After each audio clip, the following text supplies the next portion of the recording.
দেশের সার্বিক নিরাপত্তা নিশ্চিতকরণ ও অপরাধমূলক কার্যক্রম দমনে দায়িত্বপ্রাপ্ত এলাকাসমূহে নৌবাহিনীর নিয়মিত অভিযান অব্যাহত রয়েছে। তারই ধারাবাহিকতায় ২২ সেপ্টেম্বর মহেশখালীতে যৌথ বাহিনী অভিযান পরিচালনা করে দেশীয় অস্ত্র ও মাদকসহ সন্ত্রাসী আনসারুল করিম এবং নূর আলমকে আটক করে। গোপন সংবাদের ভিত্তিতে ২২ সেপ্টেম্বর দিবাগত রাতে কক্সবাজারের মহেশখালী উপজেলার বড় মহেশখালী ইউনিয়নের দেবেঙ্গা পাড়ায় একটি বিশেষ অভিযান পরিচালনা করে নৌবাহিনী কন্টিনজেন্ট মহেশখালী।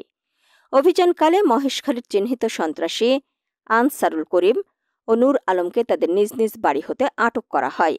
এই সময় তল্লাশি করে একটি এলজি, একটি দুনলা দেশীয় বন্দুক, ৬টি ধারালো অস্ত্র, ১৩ রাউন্ড বুলেট সীসা, ৩ রাউন্ড তাজা কার্তুজ ও ৫০০ লিটার দেশীয় মদ জব্দ করা হয়।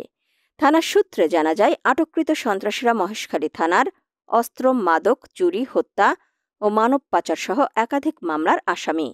পরবর্তীতে জব্দকৃত মাদক, অস্ত্র এবং সন্ত্রাসীদের আইনানুগ ব্যবস্থা গ্রহণের নিমিত্তে মহেশখালী থানায় হস্তান্তর করা হয়।